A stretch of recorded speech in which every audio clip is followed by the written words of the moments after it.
My name is Timothy Forrester.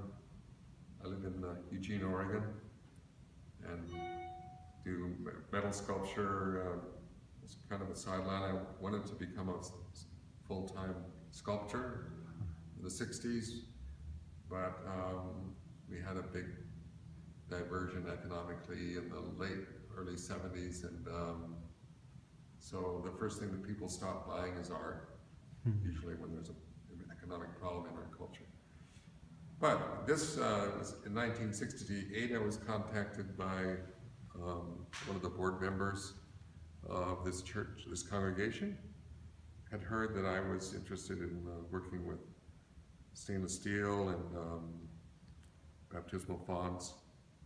I was working with a sculptor named Lou Pearson at the time, who had a studio in San Francisco and has many pieces in Silicon Valley and some of the largest in outdoor sculptures in some of the largest buildings down here at the time in the 60s, like in the early 70s. In terms of designing this in 1968, first thing I did is imagine a drop of water falling and all the different kinds of implications that water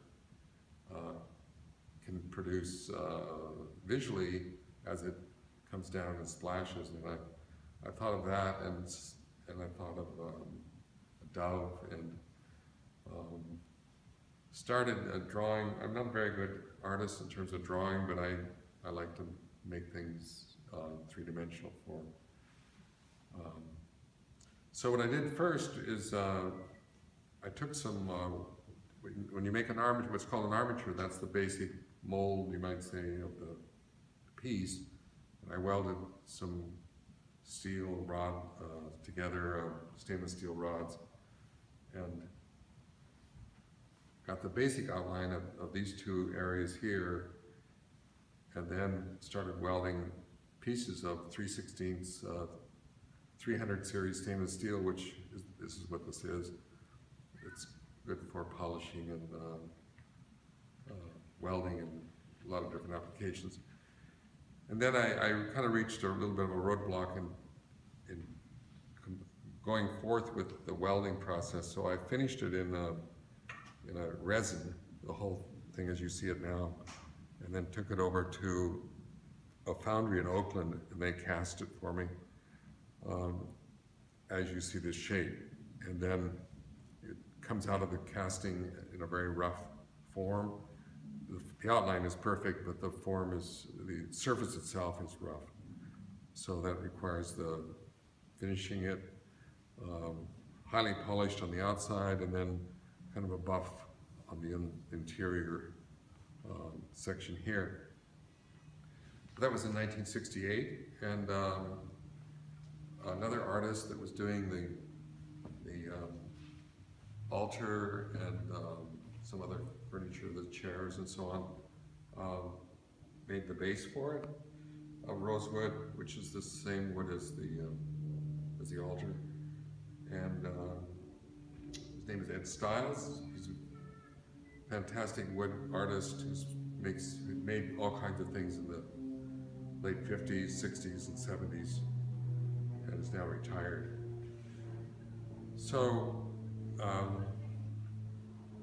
from this piece, then I started making, I kind of evolved in terms of pieces I make for other churches, and focused more on a design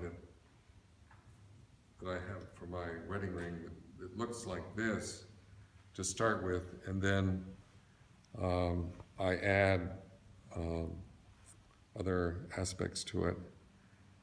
And so there's a piece, another piece similar to this ring with some additional flowing parts in a Episcopal church in Oregon. And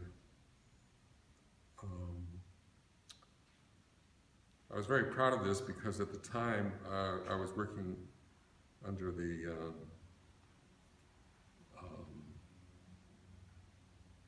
as a entry-level sculptor with a really fine artist who let me work with him for free in San Francisco in the mid and late 60s. And Lou Pearson taught me a lot of things about design and that you could actually mold metal counterintuitively, like this curve here, and so on, the kind of things that you wouldn't think you could actually do with metal. So that's how I ended up with this piece, and this church. It's apparently will last forever if we can keep it upright. So I really appreciate meeting you, Greg, today.